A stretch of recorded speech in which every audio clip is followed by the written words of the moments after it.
महापालिका से लेकर मंत्रालय तक, अपराधों से लेकर राजनीति तक, हर समस्या की रिपोर्ट कार्ड आपके लिए सीधा आपके मोबाइल फोन।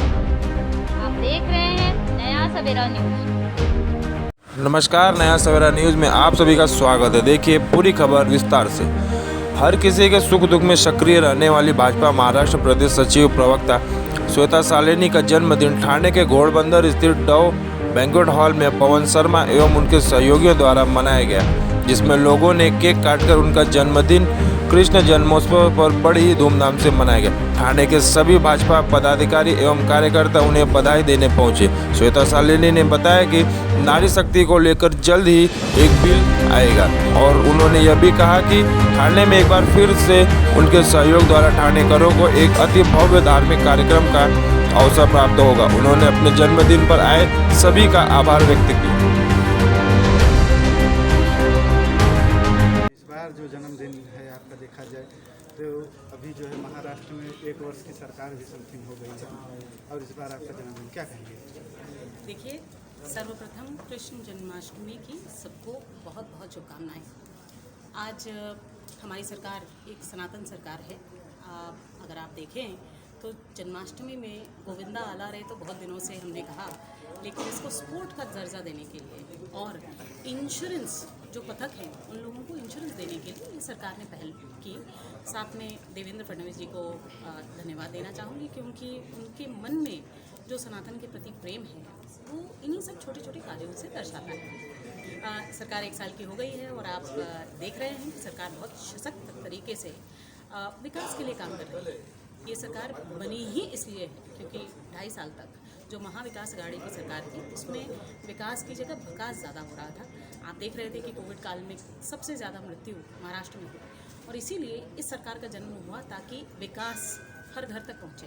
और आज अगर आप हर घर पर देखेंगे तो सरकार की योजनाएं, सरकार के विभिन्न प्रयत्नों से विकास हर घर में पहुँच रहा है और मुझे बहुत ही ज़्यादा उम्मीद है कि अगली बार फिर से ये सरकार वापस आने वाली है। नारी शक्ति के लिए क्या रहेगा ये योजना आपके माध्यम से? अब जो है थाने की अब राजनीति में देखा जाए सक्रिय हो रही हैं, नारी शक्तियों के लिए क्या रहेगा आपके लिए?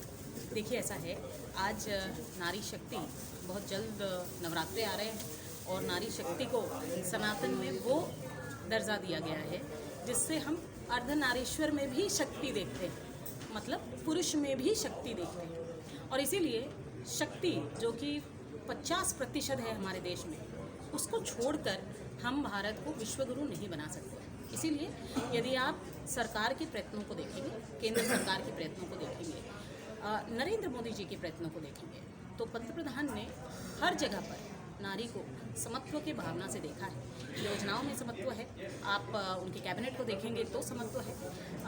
बीजेपी में 30% आरक्षण महिलाओं का पदों पर है और यही आपको योजनाओं में, सरकार में, गवर्नेंस में दिखने को मिलेगा। मेरा मानना है कि नारी को स्वयं जागृत होकर इन योजनाओं का लाभ लेना चाहिए।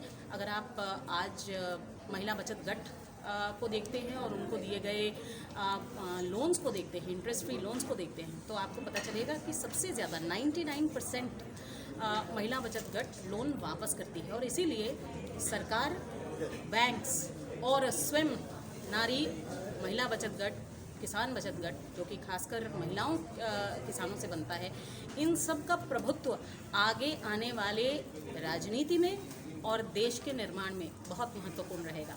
इसलिए मेरा ये कहना है कि नारी को मौका देने की ज़रूरत है। बहुत जल्द महिला आरक्षण बिल की भी चर्चा चल रही है। मुझे लगता है कि बहुत जल्द उस पर भी कोई निर्णय लेगा। भारतीय जनता पार्टी हमेशा ही आरक्षण का समर्थन करती रही है, फिर चाहे वो जातीय आरक्षण हो या फिर महिला का आरक्षण। ढेर सारी शुभकामनाएं मैं मेरी तरफ से, मेरे समाज की तरफ से, मेरे सभी सनातनियों की तरफ से, पूरे ठाणा वासियों की तरफ से बहुत बहुत सारी शुभकामनाएं। आज कृष्ण जन्म है और कृष्ण जन्म की अपना धूम पूरे ठाणा में बड़े ही जोर शोर से मनाई जा रही है। हम कृष्ण जन्म महोत्सव की भी सभी देशवासियों को शुभकामनाएं देते हैं। और आपने पूछा कि धार्मिक आयोजन में पिछले टाइम हमने देवकी नंदन जी की भागवत रखी थी और उसमें हमारे जो प्रेरणा स्रोत थी वो श्वेता जी थी। श्वेता जी इस बार भी हम हर साल निरंतर एक बड़ा आयोजन थाना में करते रहेंगे, करते आ रहे हैं और इसमें भी हमारी प्रेरणा स्रोत दीदी हैं। दीदी के अपना मार्गदर्शन में हम एक भव्य आयोजन करने जा रहे हैं जिसकी तारीख आपको जल्दी ही डिक्लेयर कर देंगे। हमने ये जो कार्यक्रम होगा वो पिछली बार हमने भगवान कृष्ण के ऊपर ये कार्यक्रम रखा था और इस बार जो जनवरी में भगवान राम का भव्य मंदिर का भव्य उद्घाटन होने जा रहा है, उसी खुशी में हमने राम कथा का आयोजन करने का सुनिश्चय किया है और दिसंबर महीने में राम कथा का भव्य आयोजन थाना की इस पावन भूमि में होगा। और हमने पिछली बार भी एक निवेदन मुख्यमंत्री को दिया था, इस बार भी एक निवेदन देंगे कि ये थाना की जो धरा है इसको धर्मनगरी थाना नाम मिले, ऐसा हमारा मुख्यमंत्री से अनुरोध है और ये इस साल हम उनसे इसका अनाउंसमेंट भी करवाएंगे। ऐसे हमारी प्लानिंग है। हम सोच के बैठे हैं कि इस कार्यक्रम में का उद्घाटन करने के लिए जब मुख्यमंत्री उप मुख्यमंत्री जी आएंगे उनसे पुनः यही निवेदन होगा कि इस थाना की धरा को अपना ये धर्मनगरी थाना के नाम से, नगरी के साथ धर्मनगरी, हाँ सांस्कृतिक नगरी तो है ही है। व्हायला पाहिजे थोडीशी तुम्ही बोल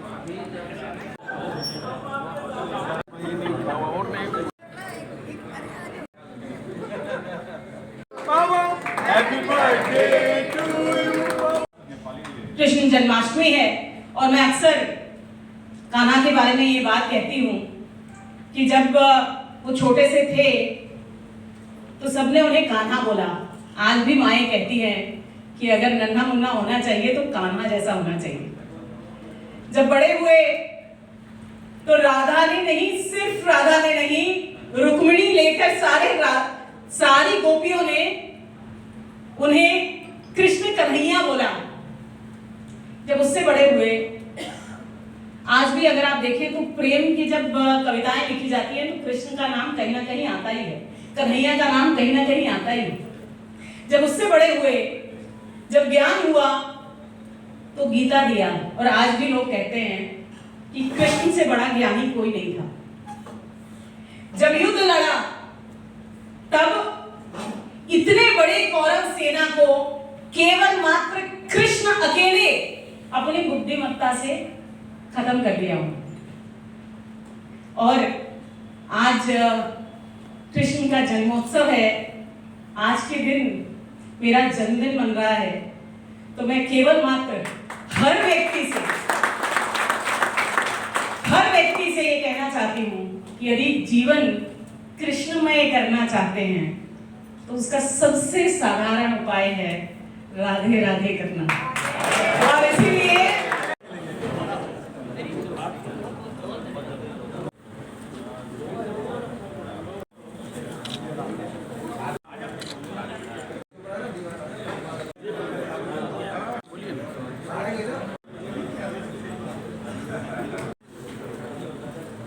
करते हुए और आगे बढ़े।